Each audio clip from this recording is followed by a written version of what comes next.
Shalom Chaverim, hello friends. I'm Rabbi Stern, and welcome back to the channel. Today we're going to be looking at a video sent to me from Master of Rawfulness. Guess that's rolling on the floor laughing. So we'll see if Jewish history be like, which is the name of the video, is something that'll leave us rolling on the floor laughing. I'm willing to bet probably not so much laughing, but maybe the memes will be funny. Who knows? Before we begin, I'd like to remind everyone to please subscribe to the channel, like the video, and ring the notification bell so that you can be updated on all the videos that come from this channel. And now, let's begin.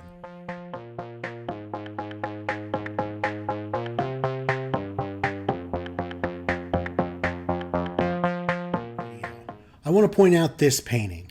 It's called The Jews Praying in Synagogue on Yom Kippur.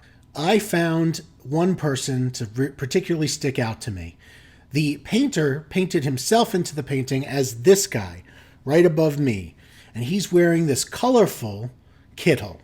A kittel is like a jacket that one would wear, especially on Yom Kippur or at a wedding, or be buried in when a man passes away. So he's wearing this very interesting colored kittel, and I decided that I would like to have something just like that to lead High Holy Day services in. Now, I don't wear a kittel. I generally wear a talit when I'm serving as Shaliach Tzibor. So my prayer shawl, when I'm serving as service leader, is usually a talit gadol that you throw over your shoulder. And so I said, I'd really like something that looked like this, but as a talit. And so I got it. And so I got this talit, which has many of the same colors and coloring, as you'll see on this talit or this kittel that this man is wearing in the video.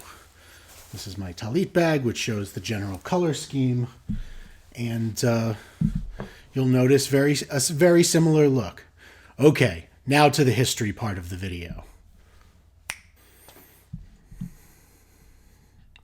Jewish history be like. Jews become wealthy bankers in the small village of Pupenfurten. As Survey camera, the king takes all their money. So yes, the king could take all of the money of medieval European Jewish peasants, merchants, what have you, because of course Jews weren't citizens. They were merely servants of the king, people that could be easily abused without any recourse. And so this would often happen. Why did Jews still survive? Well, I think they're going to lay it out here, but we also held important other roles in many medieval villages, and that made it hard for the populations to totally get rid of us until they decided to kick us out. Because you're the village, financial, administrative, and medicinal backbone. So Jews would play roles like this, and it would mean that even though medieval peasants might not want Jews around, they couldn't get rid of us entirely. Jews are accused of poisoning wells causing the recent plague. The people start burning down your ghetto, told to convert to Christianity or die. Obviously, this brings up images of the Spanish Inquisition. Insert meme of Spanish Inquisition happening, or Monty Python. Nobody expects a Spanish Inquisition. Well, that was just one of many times when Jews were expected to convert or be faced with death or expulsion. Fun times, but there's much more positive about Jewish life than these negative stories.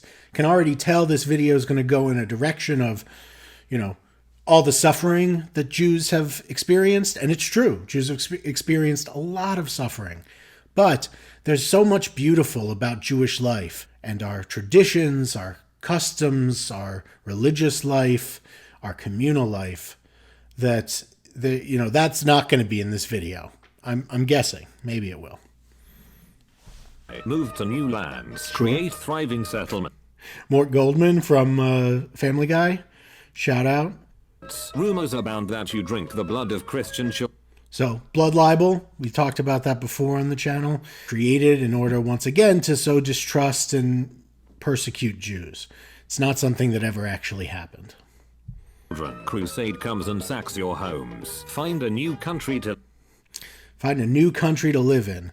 So you can see many times here when Jews were kicked out of certain countries, England in 1290, France a bunch of times, Spain famously 1492, not just when Columbus set sail, but when the Spanish Inquisition culminated in the expulsion of Jews that wouldn't convert.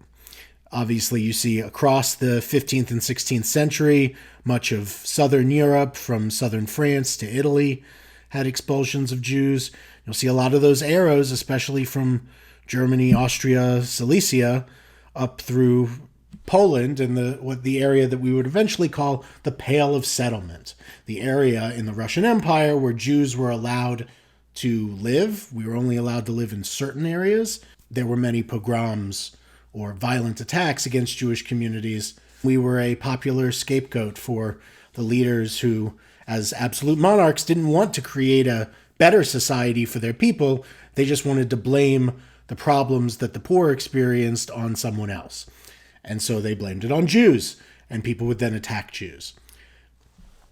Live in nobles like you. Get buddy-buddy with them. Peasants rise up, massacre you for being friendly with their overlords. Okay, yeah, so sometimes there were situations in which a king would be like, oh, Jews, come in. Oh, you're lending me money. I'm paying you back. Things are good. The economy's doing well. I really like these Jews. And then, of course, peasants would get mad at us. We were kind of damned if you do, damned if you don't. If you're not in league with the nobles, then you get kicked out or murdered. If you are in league with the nobles, then you get murdered by the poor of the area. It was a really, really difficult situation, the only solution for which would have been citizenship. Head to Dar al-Islam. Muslim ruler doesn't treat you badly. Life's good. True. There was some times when life was okay in the Islamic world. Gets dethroned. The new guy moves in. Hates the dhimmi. Return back to poop and foot. So that word was dhimmi, is dhimmi. People that are forced to, as second-class citizens, pay a tax for not being Muslim. And so that was the state that Jews found themselves in the Muslim world. And of course, it's true. Sometimes, just like in Christian Europe, there would be good leaders who liked us, and then there'd, or at least were okay with us, and then there'd be a ruler that didn't, and then it would be time to go again. King immediately borrows money from the Jews, expels them to not pay them back. Yeah, that too. Thanks for the money. Okay. Well, shout out to your subscribers here. That is the short video. It ends with an oy vey. I get it. I would add, if we're going to talk Jewish history, I would say that in addition to that, you got to talk about Maimonides. You got to talk about the important political developments in the Jewish world. You got to talk about the Haskalah, the Jewish Enlightenment. You got to talk about all the things from a Jewish perspective that make up Jewish history. Because it's not enough to say, oh yes, there's all this expulsion and pain and suffering and death. That was there, but there were a lot of things that were important to Jewish people going on in Jewish history that led to where the Jewish people are today. I thought it was a very fun meme view of something. Again, please like this video, subscribe to the channel, and hit the notification bell to see what's coming up next. Please also comment on this video if you have any thoughts or other videos that I might react to. So thank you once again, and shalom.